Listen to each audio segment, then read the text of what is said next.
Well, here we are again. Today we move into Chapter 2, where we are going to look at a bit of history of language teaching. As with anything that you study, it is important to look at history and find out what ideas have been successful and why some ideas were not. There will be quite a lot of names and methods of teaching in this chapter. They might be difficult, but I really encourage you to try to remember these as much as you can. They are all important when it comes to discussions about language teaching. Now, I warn you, this isn't going to be the most exciting chapter, so make sure you stock up on chocolate and coffee and whatever caffeine or sugar you need to stay awake. Hopefully by the end, you'll have a better understanding of ways that English has been taught to non-native speakers in the past, and you'll be able to use the strong points from these ways of teaching to get a few hints for when you are in the classroom. We have 4 main topics to cover in this video. We'll start by confirming the definitions of some terms we'll often hear in discussions about TESOL. Then we'll get into the nitty-gritty of the different ways teachers have attempted to teach foreign languages to students in the past. Oh, just for your information, when I say TESOL, I mean teaching English as a foreign or other language. It'd be a good idea to remember this acronym. There are 5 terms on page 16 that you need to remember.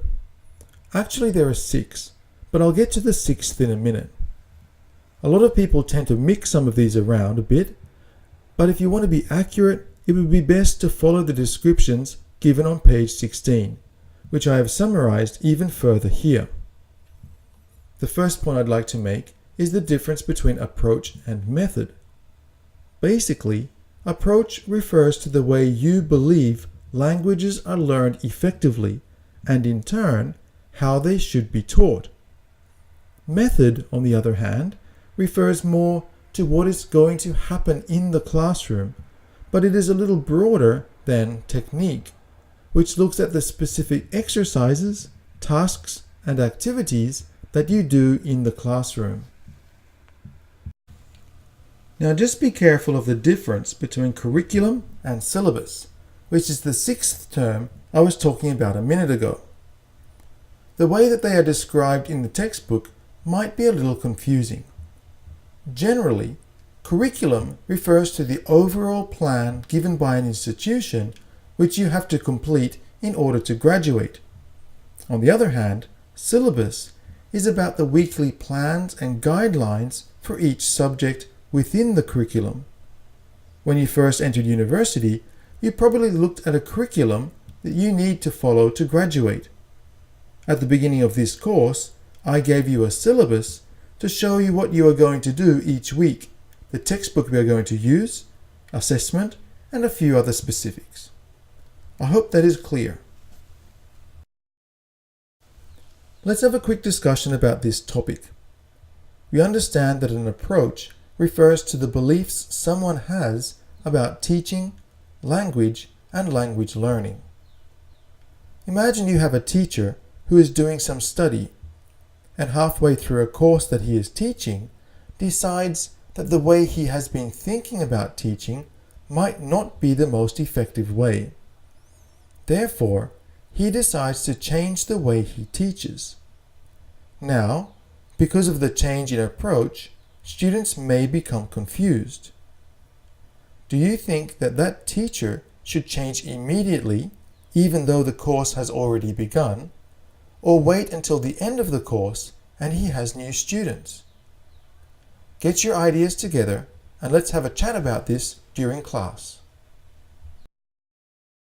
So we need to start off by looking at the methods used in the earlier times of foreign language education. On this page, you can see summaries of 4 main methods that have been used in the past.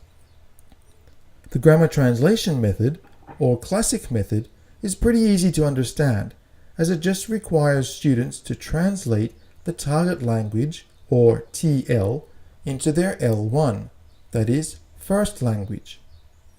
Although this method is yet to receive proof that it is highly effective for improving communication skills, it is still popular, probably because it is easy to teach. The series method started the trend to move away from translation and actually used the target language. It used a series of connected sentences in the classes to teach the students. The direct method developed the idea of not using translation even further and avoided grammar rules, encouraging students to pick up the target language like they acquired their first language. Then finally, the audiolingual method, which became popular around the time of the Second World War, focused on getting students to mimic and memorize the target language through drills, pattern practice, and simple conversation exercises. Alright, let's have another discussion. We all know that the grammar translation method is very popular, and that in this method, grammatical rules are taught very clearly. However, in the direct method, there is little or no analysis of grammatical rules. What do you think? Should teachers be very clear in explaining grammatical rules, or should they allow the students to think and work them out for themselves? Again, think of the advantages and disadvantages of both, and choose which you think is better to prepare for a good discussion in class. Right, so now we move on to the designer methods era, which was when researchers and teachers tried to liven up language education. This was around the time of the late 1960s and 1970s, so perhaps they were trying to add a bit of disco to English education. Perhaps we should change this slide. There we go, that's a bit more like it. We need to disco this up a bit.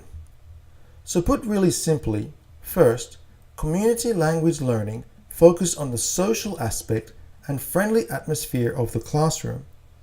The teacher was there as a guide for the students rather than a strict leader. Suggestopedia, again, aimed at lowering students' anxiety through relaxation from yoga or calming music or aromatherapy. In the silent way, the teacher hardly spoke at all, just giving students problems to solve and encouraging independence in learning. Then finally, we have total physical response and the natural approach, which aimed to again lower students' anxiety through a lot of input and not putting pressure on students to produce language until they are ready to do so. Just on a side note, you'll see the name Krashen as part of the natural approach, right? That's the name you'll see popping up from time to time in this course, so make sure you remember it. So what did you think of those teaching styles? Were there any there that you liked, or perhaps inspired some ideas in you? Share what you thought with others in class. Let's keep moving, because I think we're a bit over time today. We finish up with the dawning of a new era, that is, some approaches to language teaching that have appeared in recent years. Our textbook covers two main ideas: notional function syllabuses, or syllabi if you prefer, and communicative language teaching. Notional function syllabuses place more importance on the function of language, or situations in which you are going to use the target language, than on the order in which grammar is presented. Situations might include shopping, traveling, or asking for directions.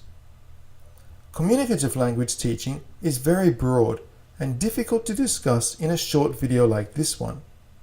But very simply, CLT is about putting the focus on building students' fluency, but there is still importance placed on grammatical accuracy as well. I suggest you have a close look at the 7 characteristics on pages 31 and 32 of our textbook to get a better idea of what CLT is all about. If we have time, we might have a quick chat about fluency and accuracy, and which you think will receive more attention in your language classes.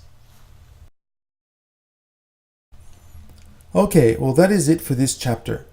I understand that there was a lot in there, but as I said earlier, learning from mistakes made in the past is going to make us better in the future. Have a great day, and I'll see you in class.